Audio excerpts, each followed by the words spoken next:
Olá pessoal, sou o professor César Hildo, professor da disciplina de Filosofia. Estamos na nossa 9ª aula e a temática que vamos estar desenvolvendo hoje é a autonomia e a heteronomia, né? Um conceito que foi trabalhado por Immanuel Kant. Immanuel Kant era um professor que muito jovem se formou, vivia na Alemanha, na antiga Prússia, e ele nunca saiu da cidadezinha dele. Era como se aqui nós acrianos conhecesse, por exemplo, o Bujari, né? Então, é como se o professor Immanuel Kant vivesse no Bujari e nunca saísse do Bujari, nunca viesse em Rio Branco, né? Então ele viveu a vida toda em Königsberg, que é uma pequena cidade da Prússia, e ele foi o precursor por mudar a filosofia medieval, né, que trazia todo aquele conhecimento medieval, que vinha com as correntes empiristas, né, e racionalistas. Ele vai juntar, filtrar e formar um outro tipo de conceito, né? Ele vai escrever uma obra chamada Crítica da Razão Pura, que ele vai criar categorias para o conhecimento, né? E ele vai falar que o conhecimento ele é dado pelo mundo sensível, aquele conhecimento que você adquire a partir dos 5 sentidos, né? O tato, o paladar, o olfato, e também da intuição. Você vai pensar e aí intuir. Existe um conhecimento que não é dado pelos sentidos, é pela mente. Ele vai chamar de númeno. Esse Immanuel Kant, ele vai ser responsável por alguns conceitos, como liberdade, né, que ele vai questionar a liberdade, libertinagem, e ele também vai trazer o conceito de autonomia e heteronomia, ou seja, esse conhecimento do eu. A autonomia quer dizer eu, né? Nomia, lei. Então, a lei que é criada por mim, criada pela minha pessoa. Como que eu vou criar essa lei? A partir da convivência com meus pais, a partir dos primeiros momentos, leis, por exemplo, o momento de levantar, de tomar banho, de ajudar a mãe a arrumar a casa, né? Que são leis que são impostas pelos pais. E aí você vai criando esse hábito de de levantar cedo, de estudar, de ter tempo de estudo, né? De ter o autocontrole, de não comer determinados tipos de alimento, apesar de você ser livre para comer tudo, né? Mas você não pode, porque se exceder pode de repente perder, né, a sua forma, ficar um pouco fora do peso, né? Então, você vai criando leis de autocontrole que são intrínsecas dentro de você. Isso é chamado autonomia. Como que eu posso exercitar autonomia na prática, professor? Essa autonomia, por exemplo, você convive na escola. E aí você, de repente, você se depara com um colega seu que você tem muita empatia com ele, você gosta muito do seu amigo, e de repente esse seu amigo tem uma namorada, né? Então, aquela namorada dele começa a dar mole para você. Aí você pensa assim, poxa, eu vou ficar com a menina lá do meu colega, de repente ele vai se sentir mal, né? Ele vai ter um segundo pensamento a meu respeito. Então, não existe nenhuma lei que te obriga, né? Tu não ficar com a amiguinha lá com a tua colega. Não existe nenhuma lei civil, nenhuma lei moral, mas uma lei que foi criada por você. Você diz, não vou ficar com a menina porque não pode ser legal para mim. Isso é autonomia. E a heteronomia é a lei que foi criada pela sociedade, que são impostas a você. Você nasceu nesse estado já com muitas leis impostas a você. Você não sentaram com você, não decidiram se essas leis seriam legais para você ou não, né? Isso foi imposto. Por exemplo, leis como o Estatuto da Criança, né? Você não decidiu, mas alguém criou essa lei. Quando você nasceu, você já nasceu amparado por essa lei. A lei civil, né?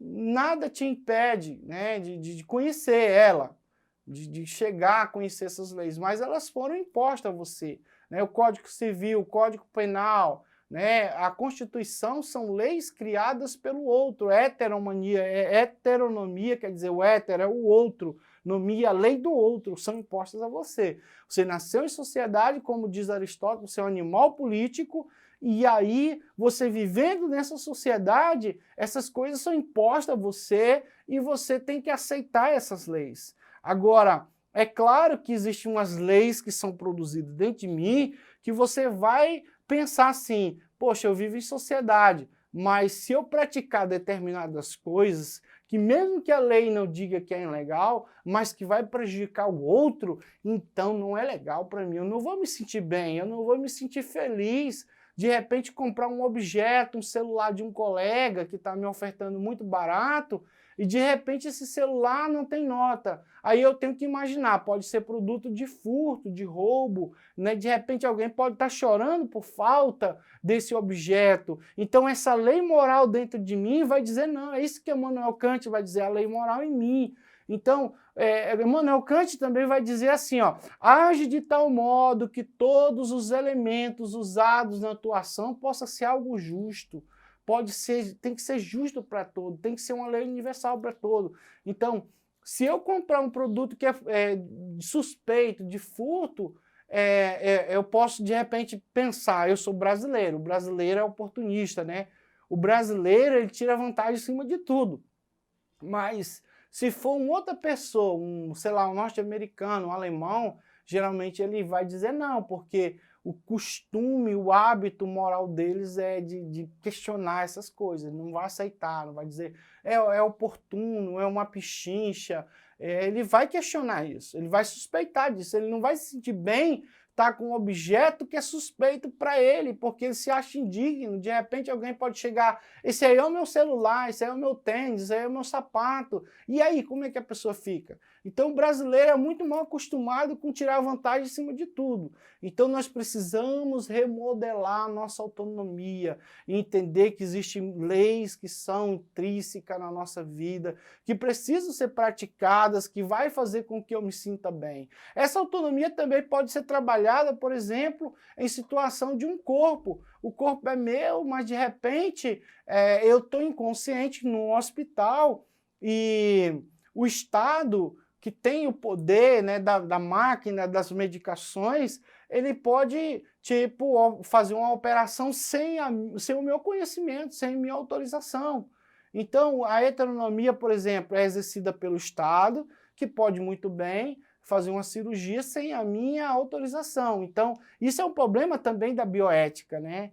É uma questão que alguém pode pegar algo que é meu sem a minha autorização. E aí, o nosso banner foi preparado nessa visão, né, do corpo, dos direitos, né? E aí vamos compartilhar rapidinho, né, principalmente somente o contexto, né, inicial dessa coisa para a gente ir lá para o nosso exercitando. Então, na nossa introdução, ele vai dizer, na década de 90, o movimento em prol do respeito à autonomia do indivíduo se fortificou através das ações de renovação de um conceito que nasceu com o próprio homem, que foi chamado de maculado em determinado momento da história. Entretanto, na prática, o atrativo da motivação, por vezes, perde o encanto quando no exercício da autonomia, no convívio das pessoas em sociedade, o direito de checar com o direito, né? O direito se choca com o direito.